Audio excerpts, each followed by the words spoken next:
Welcome आप सभी बच्चों का इस फिजिक्स फॉर यू के यूट्यूब चैनल पर चौथा चैप्टर इलेक्ट्रोस्टैटिक्स का चल रहा था, capacitor and electrostatics generator. Capacitor मतलब हो गया संधारित्र और स्थिर वैद्युत जनित्र। आज हम लोग इस चैप्टर के आखिरी दो टॉपिक जो बचा हुआ था उसका समापन इस वीडियो के माध्यम से करेंगे। बाकी अब तक जितना भी आप लोग को समझाया गया और व्हाट्सएप के माध्यम से नोट्स प्रोवाइड किया गया है, उम्मीद है आप लोग सभी उसको अपडेट कर लिए होंगे। सब चीज़ आप लोग बारीकी से उतार कर उसको समझ लिए होंगे। नोट्स भी तैयार होता जा रहा होगा। अब आज हम लोग इस वीडियो के माध्यम से इस चैप्टर का समापन करेंगे, फिर न्यूमेरिकल की शुरुआत किया जाएगा इस चैप्टर का। ठीक है, तो हम लोग चलते हैं। आज इस चैप्टर के दो जो टॉपिक बचे हुआ है वो एक है सरफेस चार्ज डेंसिटी यानी सरफेस डेंसिटी ऑफ चार्ज, आवेश का पृष्ठ घनत्व, और दूसरा 1D ग्राफ जनरेटर है ना। 1D ग्राफ जनरेटर क्या है उसका फिगर रे डायग्राम मैं पहले से ही बना दिया हूँ ताकि वीडियो में ज़्यादा समय ना लगे, है ना। चलिए सरफेस डेंसिटी ऑफ चार्ज क्या है पहले इसको समझेंगे। तो कहता है the amount of charge on unit area of A charge conductor. यानी कि पहले भी हम पढ़े हैं सरफेस चार्ज डेंसिटी को कि किसी भी आवेशित चालक है उसके आवेशित चालक के एकांक क्षेत्रफल पर जो आवेश उत्पन्न होता है उसे ही आवेश का पृष्ठ घनत्व कहते हैं। The amount of charge on unit area of charge conductor is called surface density of charge. उसे आवेश का पृष्ठ घनत्व कहा जाता है, जिसे सिग्मा से डिनोट किया जाता है ना। सिग्मा बराबर होता है Q/A। सरफेस चार्ज डेंसिटी का चार्ज क्या हो गया Q/A।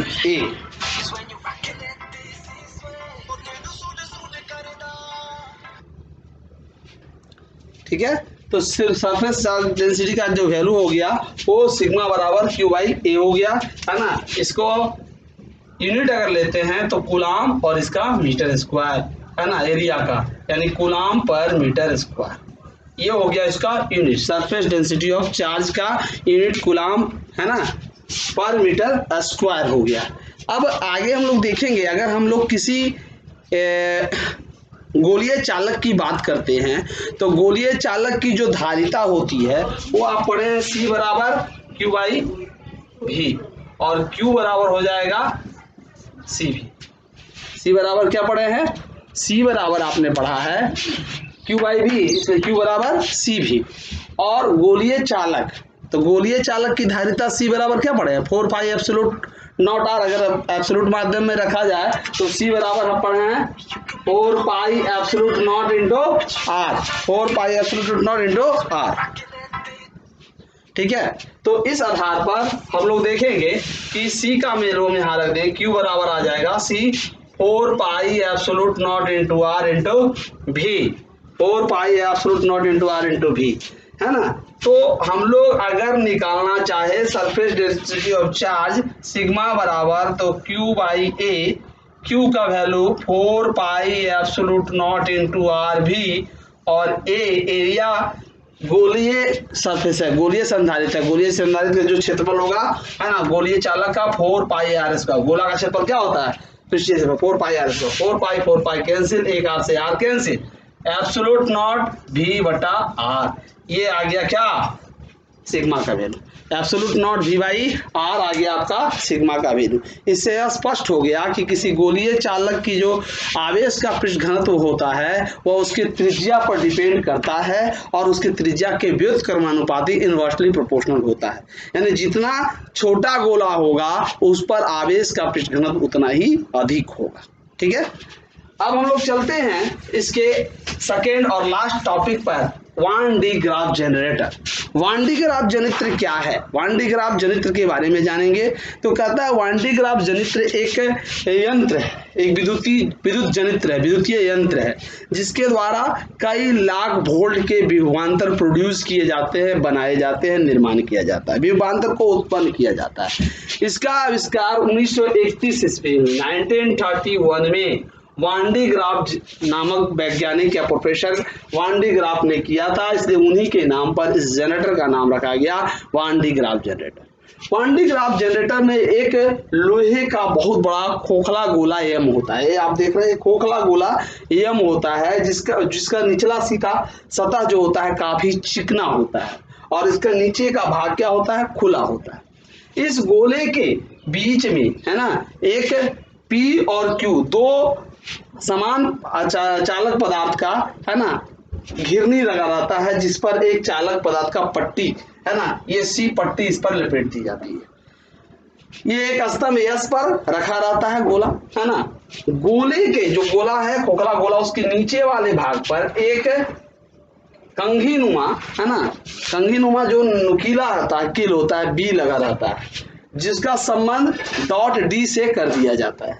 और नीचे एक ए रहता है जो चालक होता है, इसको आवेशित किया जाता है ना। और यह पूरा यंत्र एक है ना टंकी भी में बंद रहता है, जिसमें दो टूटी T1 और T2 कम दाब पर है ना रखने प्रेशर बनाए रखने के लिए इसको T1 और T2 से जोड़ दिया जाता है और लास्ट में इसको क्या कर दिया जाता है, अर्थेड यानी मुद्रित कर दिया जाता है। ये कैसे कार्य करता है, तो कार्य ये आपका रे डायग्राम हुआ और उसका संरचना कैसे हुआ ये जाने।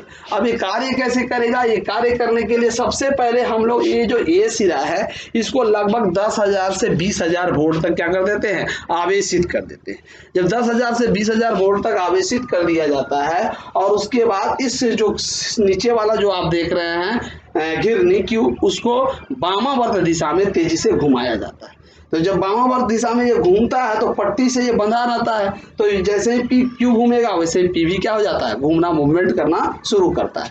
अब जब यह सतह जब इसके ए के नुकीले सिरे के नजदीक से गुजरता है तो कुछ विभव इस पट्टी से चढ़कर ऊपर चलने लगता है और यह पट्टी अचालक पदार्थ का रहता है। तो अचालक पदार्थ का रहता है तो वह विभव जो है फैलता नहीं है ना, मतलब इधर उधर भागता नहीं है, ये इसी पर रहता है और आगे बढ़ता चला जाता है। जब ये तेजी से घूमता रहता है तो ये यहाँ तक पहुँचता है और जैसे ही ये नुकीले सिरे बी पर आता है तो ये इसको अट्रैक्ट करके इसके एम के ऊपरी सतह पर एकत्र करना शुरू कर देता है। इस तरह से कई लाख वोल्ट विभवांतर है ना इस एम के ऊपर एकत्र हो जाता है। इस प्रकार ये वान डी ग्राफ जनित्र कार्य करता है। ठीक है, इसका जो है उपयोग जो है एक्स किरणों के उत्पादन में, परमाणु विघटन करने में इसका प्रयोग किया जाता है ना, इन सारी उपयोग इसका किया जाता है वान डी ग्राफ जनित्र का। तो इस प्रकार आपने सरफेस डेंसिटी ऑफ चार्ज पढ़ा और वान डी ग्राफ जनरेटर पढ़ा। इसका क्रिया कैसे है, इसका रे डायग्राम कैसे है, इसके बारे में बता दिया गया और बाकी व्हाट्सएप के माध्यम से आपको फिगर भी भेज दिया जाएगा, जो थ्योरी बोला गया वो थ्योरी भी भेज दिया जाएगा है ना बारी बारी से। ठीक है, तो अब हम लोग इस चैप्टर का समापन होता है ना, इसी के साथ ये चैप्टर समाप्त हो गया। अब आपका है ना इसका न्यूमेरिकल अब स्टार्ट किया जाएगा। तो न्यूमेरिकल हम लोग अगले वीडियो के माध्यम से आपके सामने लाएंगे। ये छोटा सा 2 टॉपिक था जो आपके सामने रख दिया गया। टॉपिक छोटा है लेकिन लिखने में थोड़ा आपको समय लगेगा। वान डी ग्राफ जनित्र के बारे में पूरा क्रिया वर्णन उसको करना होगा। ठीक है, क्रिया करना है, बनावट करना है, वर्णन करना है और उसका क्या काम होता है, वर्किंग क्या होता है, वो आपको लिखना होगा। ठीक है, तो हम उम्मीद करते हैं कि ये आपको पूरी तरह से समझ में आ गया होगा चैप्टर। और अब इसका एक बार हम सारा फार्मूला एक बार लिखवा देंगे और उस फार्मूला को लिखने के बाद आप लोगों को न्यूमेरिकल ले चलेंगे। तो यहीं तक रखते हैं। आप लोग घर में रहें, सुरक्षित रहें है ना, सेफ रहें, इतना ही आप लोग को कहना है। धन्यवाद।